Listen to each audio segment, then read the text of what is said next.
Good day, two-wheel friends. Zack here with RevZilla, and welcome to another episode of Daily Rider, where we learn about motorcycles as we ride. Our guest today is the CFMOTO 450 SS. That is a 450cc parallel twin tucked into a sporty 400-pound package for sale for $5,500 American dollars. Beyond that, there's some nifty stuff. You got a full-color TFT dash with Bluetooth connectivity, theft prevention, high-end braking system, yada, yada, yada. But that's not really the question with this bike, is it? No. CFMOTO is a pretty new brand. Haven't been making motorcycles as long as Ducati or Honda or Yamaha or Triumph, so on and so forth. So the real question with a new motorcycle like this is not how nifty all the stuff is on the spec sheet, but how it all works together as a package when you roll down the road on a Sunday ride or a commute, for example. So that's what we're gonna do. We're gonna ride to work and talk about how this works on my commute and how it stacks up to the motorcycling world around it. I think I'm ready to go. You ready to go? Let's do it, everybody.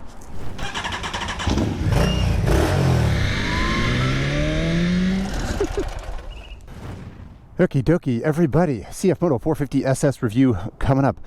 Very quickly before we get started, a friendly reminder that this video is sponsored by RevZilla, the YouTube channel that you are watching. RevZilla is an e-commerce company. RevZilla makes money when you buy a jacket for yourself, a helmet for yourself, gloves for yourself, saddlebags, tires, or other accessories for your motorcycle. And we make these videos for free in the hopes that when it comes time for you to buy something for you and your bike, you'll think of RevZilla first. So thank you for watching, and thanks to RevZilla for letting us make Daily Rider. All right, CFMOTO 450 SS. Where to start? All new bike, right? It's not like sometimes I'm like, oh, this is the Kawasaki twin from the other Kawasaki thing, or this is the Yamaha something or other that uses the same engine.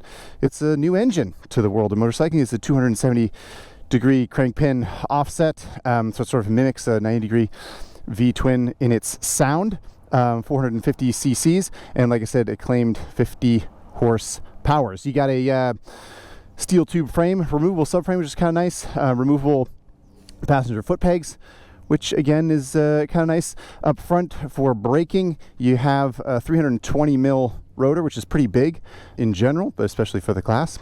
And then, yeah, a big old Brembo caliper, steel braided brake lines, and an adjustable front brake lever. We'll get to that. It's a nice braking system. It's in general a pretty nice package, I think. And one of my favorite things about it is that I don't think it's really a knockoff of anything. I mean, obviously it's a small sport bike and there are other small sport bikes in the world, but I don't think it looks like it's trying to be something other than itself. I appreciate that it has its own visual identity. For example, it has these winglets, which are arguably a little bit silly, but like, aren't winglets silly in general? Maybe they're sillier on a 50 horsepower bike than a 150 horsepower bike. That's not for me to decide, but there you have it. Also, these frame slider looking things, which I don't think are actually connected to the frame in the back per se, but it is a little puck here. Theoretically, if you tip over and scuff this, you just have to replace the puck and not the whole piece of bodywork. So I don't know, maybe arguably some nifty little ideas tucked into this sucker. As for suspension, it is fairly basic suspension. It's upside down fork, not particularly adjustable. It is house made, sort of white label suspension from within CFMOTO, I am told. Another thing we can keep in mind is this passenger seat, which is just barely a seat. It's like got a little bit of padding up here, but like back here, it's just like basically a cowl. That's the sport bike life. But keep that in mind, as well as this nice low scoop and tall perch for when we talk about passenger accommodations later on in the ride. All right, I think that might be just about all the stuff we need to cover. We can fire this sucker up. We can take a look at this nifty TFT screen here, which I think is quite classy, as we'll talk about later on, and we can fire this bad boy up.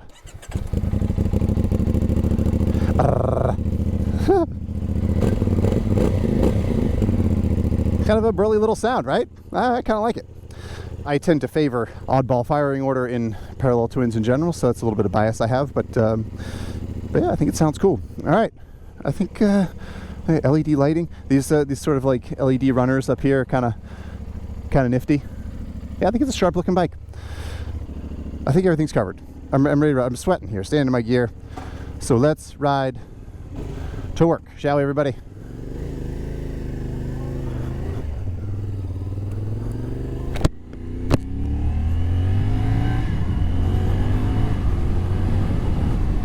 Okie dokie, let's run through some specs. I like to get stuck at a traffic light when I can to talk about seat height, which in this case is 31 inches. And as you can see, I got a pretty healthy bend in my knee there. And that makes sense, right? This is an entry-level motorcycle from a price standpoint, from an engine size standpoint, and ultimately from a usability standpoint. So the seat's nice and low, and I find it to be quite approachable, pretty narrow in the middle, and easy to approach, as they say. What else we got for specs that I didn't talk about already? I talked about the engine size and the horsepower claim of 50. What else we got? Oh yeah, claimed weight I noted on the website is 370 pounds or something you might see, but when I filled it up with a full 3.7 gallons of fuel and put it on the Daily Rider scales, it came in at 398 pounds. So yeah, I'm guessing that the weight that's listed on the website might be a dry weight with no fuel, no oil, something like that. Anywho, it is heavier, certainly, than some of the other small sport bikes in the class, but I would say it doesn't feel a lot different. I had a chance to ride it back to back with a Ninja 400 for most of a day with my good friend Ari, and I bring that up in part as we segue into the ergonomic conversation, because how this bike feels to sit on is interesting as it relates to that Ninja 400. All right, as we go excruciatingly slow in this little cloverleaf here, can talk about the ergonomics and what it feels like to sit on. It feels very much traditional sport bike. The clip-ons here sort of like really fairly low and wide set, and the seat does not feel particularly high, as I said, because it's designed to be approachable for men, women, and children of all ages, you might say. The foot pegs feel fairly high, though. It's a pretty aggressive sport bike riding position. Not crazy, though. It's not a huge reach from the seat to the handlebars, which is kind of nice. And the ways that it differs from the Ninja 400 are really surprisingly many. The Ninja 400, you feel like the handlebars feel pretty high. They feel pretty tucked in. The reach from the seat to the handlebars feels shorter. So you're just more upright in general and sort of more, I don't know, more of a sport touring kind of a riding position. The foot pegs are a little bit farther forward. I would say it's more relaxed, but it's not really more relaxed. It's just sort of a little bit more upright and compact. And I don't think either one is right or wrong. I do think this one feels, like I said, a little bit more traditional sport bike. I feel like I'd fit in at a sport bike night, you know, a little bit more with this riding position as opposed to the Ninja 400. Culturally, we'll talk about that later on. All right, well, the old open road isn't so open today, as sometimes happens, but we can still talk about what this thing feels like on the highway in such a situation as this, even if we had a little bit more room to gallop. It is not hugely comfortable because of the whole sport bike riding position, right? That's sort of one of the prices you pay for having a traditional and fairly aggressive sport bike riding position, is you have some weight on your wrists and you don't have a lot of leg room. Hopefully none of that's a huge surprise. Wind protection is minimal, though it does take the wind off my kind of like my midsection and my stomach. Anything from my sternum up is basically in the wind blast, but all things considered, it's not hugely uncomfortable to do. There we go, now we're going 70, 75 here. I actually think the seat is pretty comfortable. I found the seat shape to be nicer than the Ninja 400, for example, which kind of pitches you into the tank a little bit, and sometimes your crotch gets a little cramped, but the shape of this one's nice, the padding's decent. My buns were tired of it after about an hour, so I don't know, it's not exactly a glowing review, but it certainly could be worse.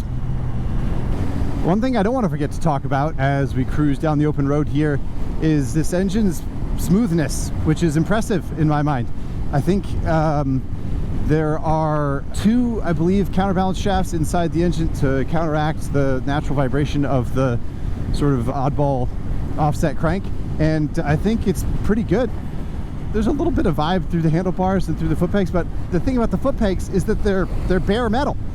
There's no rubber insert or anything, and they're pretty smooth. I've been darned impressed with this engine in general, but especially in a situation like this, cruising along the highway, we wouldn't necessarily expect a bike like this to be calm and poised, and this one kind of is. As for mileage and range with this kind of travel, my fuel figures were mid-50s.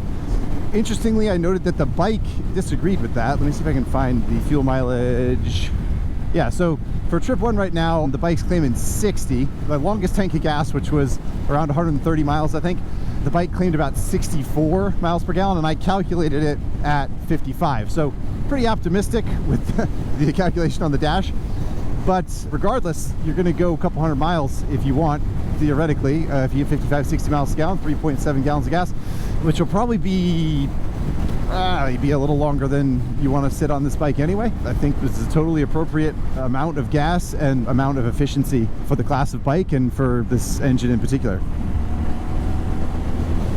All right, we're running out of freeway here, and that means we got to talk about mirrors. And the mirrors are fine. They're a little bit far away from my face, in my opinion, and field of view is not great. They're fairly smooth though. I like to have the integrated blinkers. I think that's kind of sexy, and they pop off nice and easy if you want to go to a track day. So as a whole, I like the mirrors. As far as seeing behind me, I don't know, 3 out of 5 stars. They're good, not great. Into our little neighborhood test bed here, and that means we can mess around with some footless stops, see how the CFMOTO 450 SS's low speed poise is, and we're 0 for 1 so far. In general, the bike's pretty good around town. I will say, I don't think the clutch feel is all that great. There's nothing outright wrong with it. Sometimes I find myself being a little bit unsure where we're at in the clutch pull stroke, which is obviously not hugely helpful. Fueling in general is pretty good, I think, though I feel like there's a fair amount of lash in the drive lane. I don't know if it's okay, we got one. I'm not sure if it's the cush drive in the rear wheel, or maybe a little bit of chain slack, or maybe just like a little bit in the transmission, but just the kind of like, I don't know, the fueling pickup isn't too bad as long as you're cautious. I think it's like totally acceptable in the world of motorcycles, maybe even a little bit above average, but the lash you get from the rest of the driveline and drivetrain feels a little harsh to me. Overall though, it's a mighty polite bike to ride around town. I don't think there's a whole lot of complaining you can do. I mean, it's the gearing is too low in my opinion, or just like a little too short. It's sort of like, I mean, first gear, if you go to first gear here, we'll let it idle in first gear, 6 miles an hour. It's like, it's a very polite little machine. almost too much so. I'd probably gear it up. I'd probably what would I do? Drop a couple teeth in the rear sprocket, or maybe go up one tooth in the front sprocket just to give it slightly longer legs on the freeway, and I think first gear would be totally acceptable to use. And yeah, it's fine around town. I don't think it's a shining star, but I also don't think there's much wrong with it at all. All right, we're gonna need a lot of time to talk about this dash aboard, so maybe this light will be long enough. There's lots of options here. The basic structure of it's pretty obvious to see. Big kind of faux analog tack around the outside with speed in the middle. You can actually adjust the main screen here to have a slightly different layout, which we can play with later if we have time. And then yeah, you got temp gauge on one side, you get your fuel gauge on the other side. I have my cell phone linked, so you can see that my cell phone battery is full. I got 2 bars of service, and I'm linked via Bluetooth. And then if you go over to this keypad over here, which is a nice setup, I think, and you hit enter, you go into the set of options here where you can control music, navigation, and adjust all the vehicle information in here in the settings. I think the menu is super easy to use. I think it's very intuitive. Time to go. I think CFMOTO deserves a lot of credit, because this is one place where these bikes don't always work all that well. CFMOTO is historically, the dash is like kind of looks slick initially, and then when you dive into it, it's a little bit cumbersome and weird. And there are some quirks, which hopefully we'll have a chance to talk about later, but in general, it's real slick, and especially for the class. There's not a lot of other options that that offer this kind of versatility and luxury, I don't think, in the small sport bike class at all. I think the 450 SS is nice. It's got a nice sound. It sort of like makes a cool rumble when you spin it up, but when you're trundling through town here, you know, 25, 30 miles an hour, it's plenty quiet. It's totally reasonable, but it's got a little bark when you hop on it, which I think is kind of fun. I don't know. Am I a bad person for thinking that?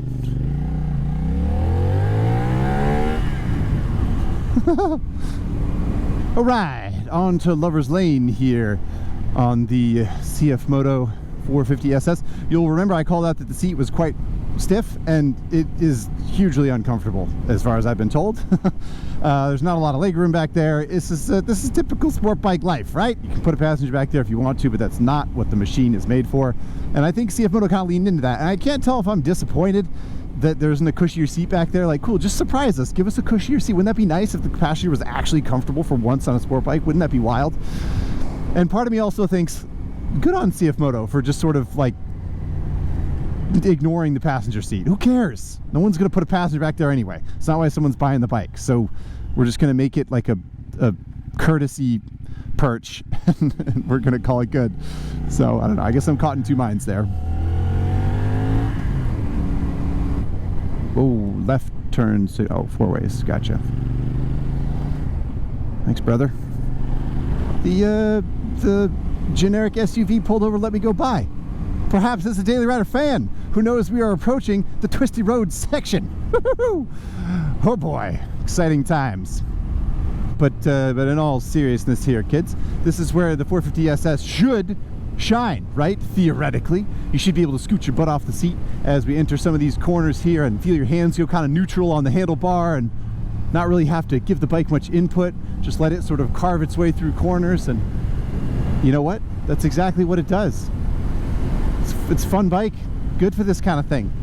Really, really fun. The comfort that the bike gives up in relation to a bike like the Ninja 400, as far as being leaned forward more than the Ninja, being, you know, sort of wider set handlebars, that kind of thing, pays off in a situation like this. I think you feel slightly more connected to the front end. You feel like you're really in command, and it's great. It's really, really pretty fun. Do I have any critiques? Yeah, the suspension is, it's not bad. And I think the suspension is totally competent. It's fine. It's not wildly imbalanced. It's not way too stiff or way too soft, in my opinion. I think it's fine, but you're not really going to be able to adjust it or do anything. So, you know, you're going to be kind of boxed in a little bit by the adjustability and the capability of the suspension in general. And I think that, what was the other critique I had? Oh yeah, I've never even heard of the name of the tires, which is sort of a head scratcher initially, but to be honest, I don't know. Like I said, Ari and I rode this bike in the Ninja 400 back to back through canyons and like peeled around and dragged our toes through curves and tested the brakes and flicking the bike back and forth hours and hours. Great, it worked fine. It's easy to say like, oh, it's not a brand name tire, therefore it's garbage. But you know, sometimes the store brand cereal kind of tastes the same. That's the case here. All right, I'm sad that the Twisty Road section is over. I like twisty roads on this bike. I'm gonna leave the stoplight in second gear as just a little example of what I'm talking about with the gearing being kind of short. If you do choose to not use first gear whatsoever, this is what you'll find as you leave a stoplight, which is that you slip the clutch a little bit, and then at 15 or 20 miles an hour you let the clutch out, and then pretty soon you go in 50 miles an hour and everything's just fine. All right, we got another red light here, and I didn't quite finish going through the dashboard. So what else could we talk about? I go ahead and I can show you the other little setup here. So if you go and you go to subject style and go to this one, and then we go back, you can see you get sort of a little bit different dealio with the tack on the bottom and then the speed big up top, and slightly different organization for the menus and stuff like that. I kind of like the sort of staying at the classics, as they call it. What else can I show you in here? Optional info. Oh, there's an overspeed alarm, which I set up to be at 80 miles an hour. There's a little thing that comes up in the top left corner here that says speed too high, in like orange letters. It's a little bit of a kind of a silly gimmick to have on a dashboard, but But, you know, if you live somewhere where you're like, man, if I go over 60, I'm just going to get busted for speeding, then you can set it up to get a warning on your dash, which if you're into that kind of thing is sort of nifty, I suppose.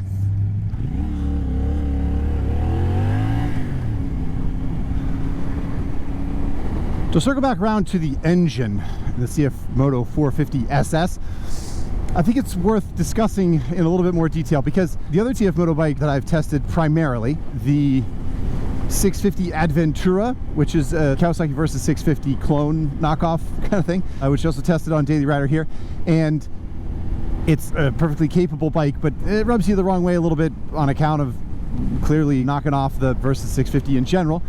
And the engine doesn't really do much because it's just sort of the same thing as you're used to, except arguably, you know, off-brand.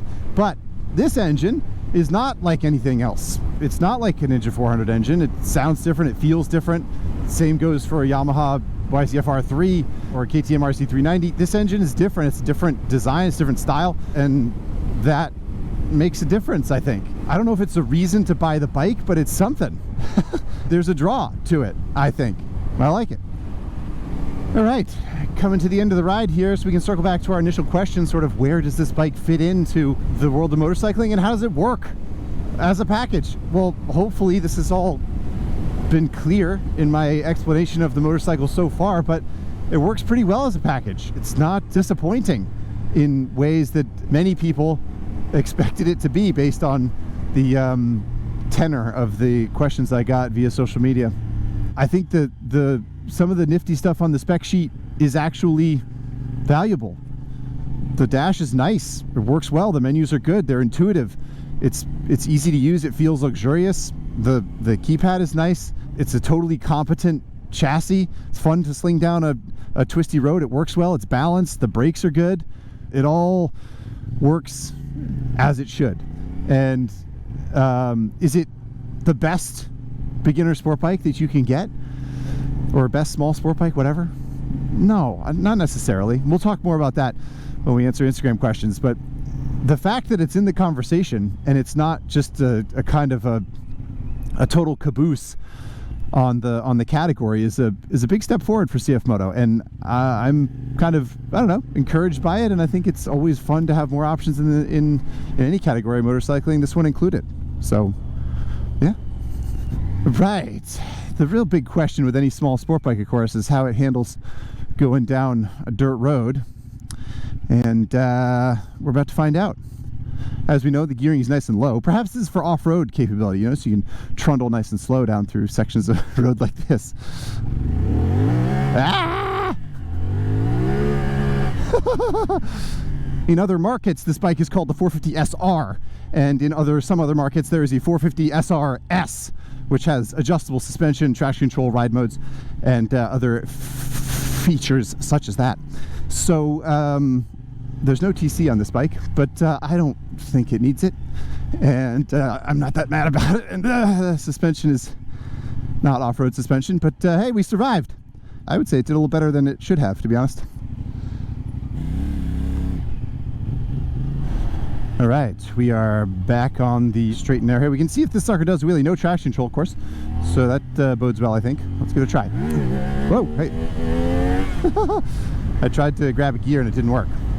But yeah, you can do wheelies on it. You know, it's small sport bike wheelies, I suppose.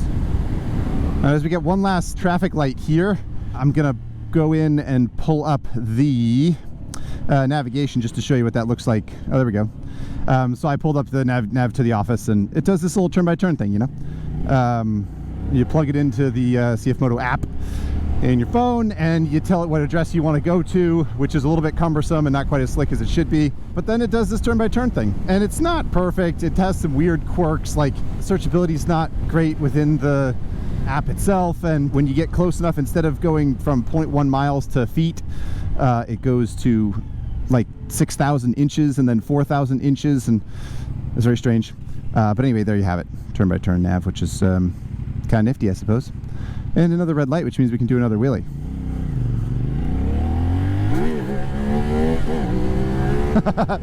I got a gear that time. I still didn't do a great job though. All right, one more hooligan test here. We can see if we can back it in. down to first gear and dump the clutch. Interesting. But yeah, so you can do it. As you can see, you can back it in. I might be a little more cautious than I was in that situation. The ABS on this bike is fairly lenient. As an example right now, we'll try backing it in one more time. Woo! Yeah, it just sort of pumps the ABS really hard when you do that. And the ABS being lenient is kind of fun in some ways, because when you jam on the brakes, for example, you can get the back wheel to come up off the ground a little bit, like a little stoppy, which is kind of nice. Lenient ABS is better than the other way around as far as I'm concerned, but it does react kind of strangely to itself if you try to do those hooligan moves there like I just did.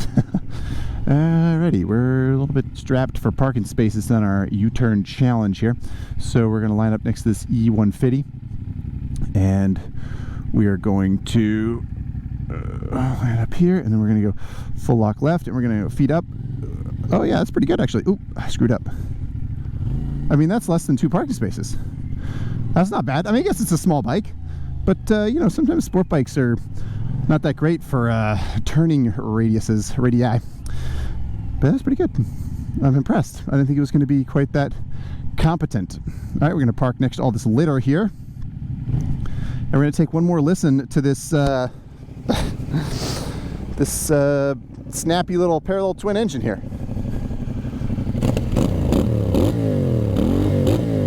It sounds wicked, doesn't it? I think it sounds awesome. Yeah, it's a pretty fun bike.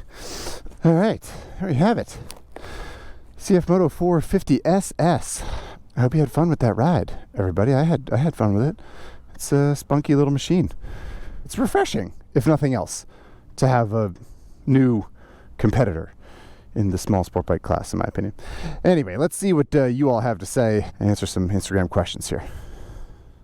Okie dokie. First question comes from CrickMickRX8, who asks, if nobody told you where it was made, would you assume it was a Chinese bike from the quality? Simple answer is no. I don't think so. You know, if it was branded a Yamaha or something, if you'd be like, no way, this is super chintzy and I don't like this. It's the state of the art, at least, maybe even better. I like the adjustable levers. I like the the integrated blinkers. The mirrors kind of sexy. The winglets are a little bit much, but whatever. You know, the Brembo braking system's cool. I think it's sharp.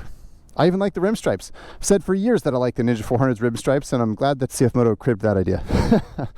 The only thing that makes it feel not name brand is that it's different and arguably better than the status quo. Obviously, feel free to disagree. Changing gears a little bit here, the next question is from Oramac1976, who says, okay, instead of the Ninja 400, how about this versus the CBR 500R? Good question, right? It's a 450 and the CBR 500 is 500, so like arguably kind of like in the middle ground there. The thing that I'll say about the CBR 500, which I believe there's a daily rider on that bike, is that the CBR 500 is much more gentle and calm and less sporty in general.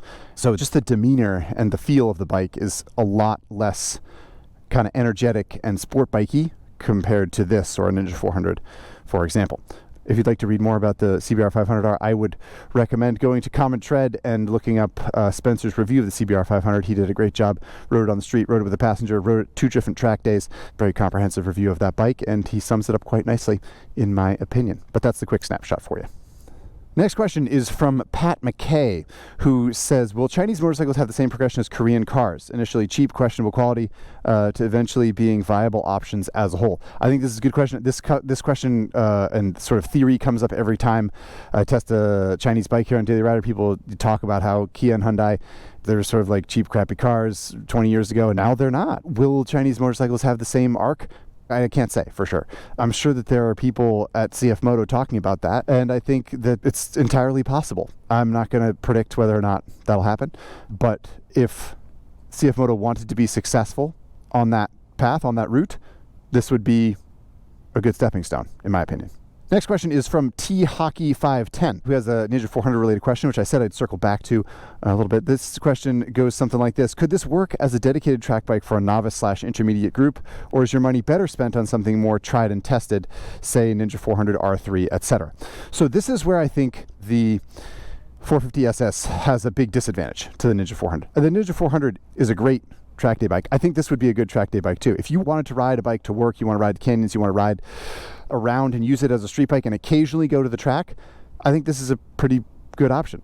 broadly speaking, a similarly good option to a Ninja 400. If you want a dedicated track bike, as T-Hockey 510 says, then yeah, go Ninja 400, because the aftermarket's so rich, it's going to be easier to find parts. All of the recipes are already built for how to make the bike good, what parts to put on it. It's going to fit into classes at race clubs better if that's something that you want to do.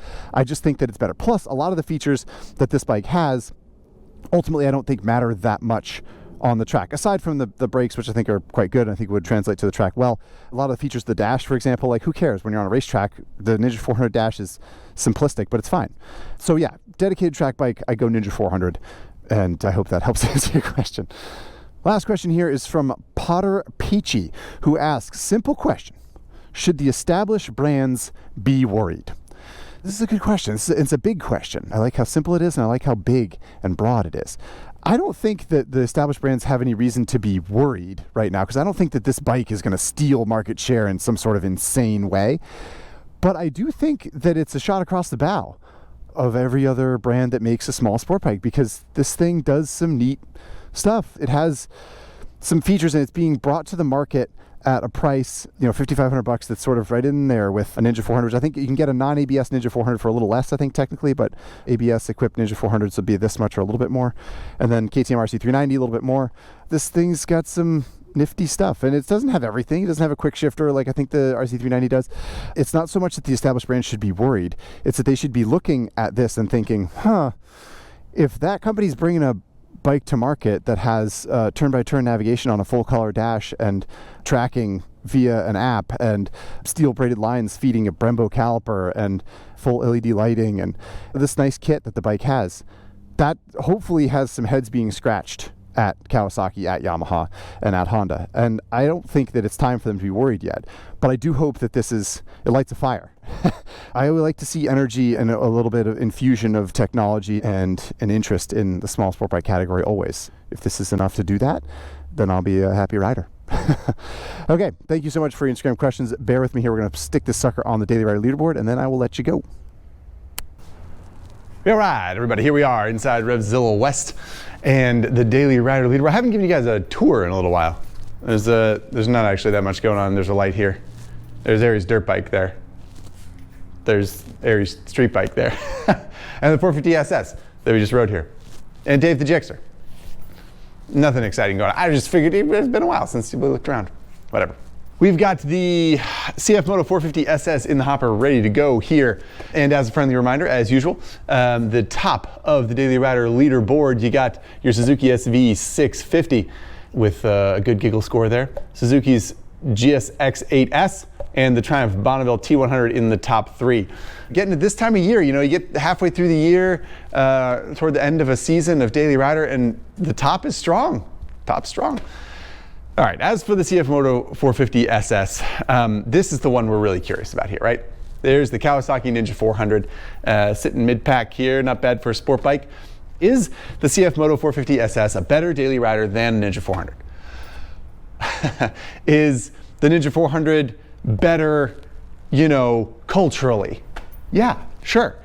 If you're looking at the CFMOTO 450 SS and you're like, well, I can't get a Chinese bike because all my buddies ride Ninjas and I know Ninjas are sick, and if I don't get a Ninja, then everyone's gonna make fun of me for not having a Ninja. Then there you have it. There's your answer. You gotta have a Ninja. Or if you're like, I don't care about dash features. I don't want to be able to see where my bike is on an app, or I don't want turn-by-turn on the dash, or I don't care about a TFT, or options like that. It just doesn't matter to me. I just want an analog tack and I want a 2-color screen, and I don't care if I have to use buttons on the dash with my fingers to reset the trip meter and stuff like that. Then fine. Again, there's your answer. Just Ninja 400, tried and true. Is the CFMOTO 450 SS more feature-laden? Yeah, I think it is. It does have all those things. And if you're riding to work, you're in a city, you like the idea of knowing where your bike is, you like the idea of having nav on the dash, you like the idea of the flawed but ultimately capable Bluetooth connectivity, then that might be your answer there too. It does have some things that the Ninja 400 does not have.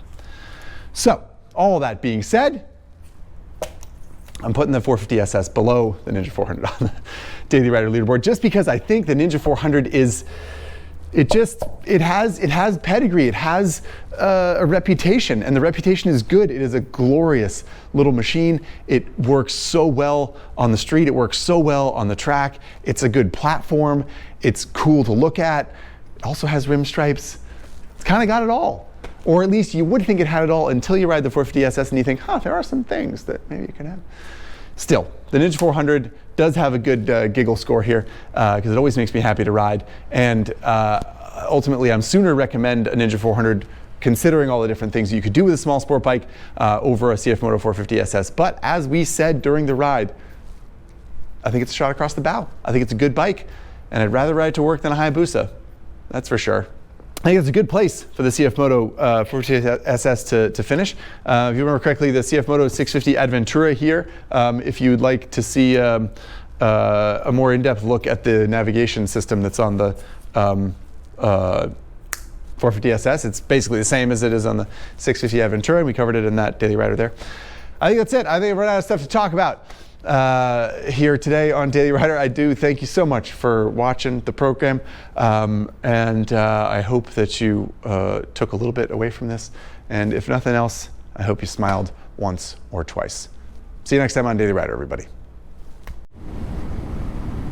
Hey look, I'm getting a call from Spurgeon Dunbar. I'm going to ignore. I don't actually know how to ignore it. How do I ignore it? I can't pick up right now, Spurge. I'm doing a thing.